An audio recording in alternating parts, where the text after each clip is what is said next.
আপনার মোবাইল ফোনটি যত কম দামি হোক না কেন, আপনি চাইলেই কিন্তু আপনার মোবাইল ফোনে যে র্যাম রয়েছে তার থেকে র্যামের পরিমাণটা অনেক বাড়িয়ে নিতে পারবেন।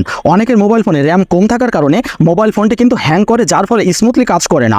আজকের ভিডিওটি ফলো করে আপনার মোবাইল ফোনে র্যাম বাড়িয়ে নিন, তাহলে মোবাইল ফোন অনেকটা স্মুথ কাজ করবে, নতুনের মতো ফাস্ট হয়ে যাবে। চলুন শিখে আসি। শুরুতে আপনারা আপনার ফোনের সেটিংসে প্রবেশ করবেন। সেটিংসে প্রবেশ করার পর এই যে সার্চ বার রয়েছে, সার্চ বারের এখানে ডেভেলপার অপশন লিখে সার্চ দিবেন।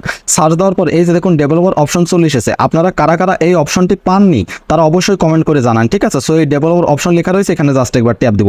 ট্যাপ দেওয়ার পরে এখানে বেশ কিছু গুরুত্বপূর্ণ অপশন আসবে, ঠিক আছে? এখান থেকে আপনাকে একটা অপশন খুঁজে বের করতে হবে। অবশ্যই ভিডিওটি মনোযোগ সহকারে দেখুন, যদি মনোযোগ সহকারে না দেখেন কিচ্ছু বুঝবেন না। এই যে দেখুন এখানে চলে এসেছে ফোর্স 4XMS, ঠিক আছে? এটি দেখুন অফ করা রয়েছে। এখানে জাস্ট একবার ট্যাপ দিয়ে এটি অন করে দিবেন। ওকে, এটি অন করে দিলেই হয়ে যাবে। তাহলে আপনার মোবাইল ফোনে যে পরিমাণ র্যাম ছিল তার থেকে র্যামের পরিমাণটা অনেকটা বেড়ে যাবে, যার ফলে আপনার মোবাইল ফোনটা অনেক স্মুথলি কাজ করবে এবং অনেকটা ফাস্ট হয়ে যাবে। That's it.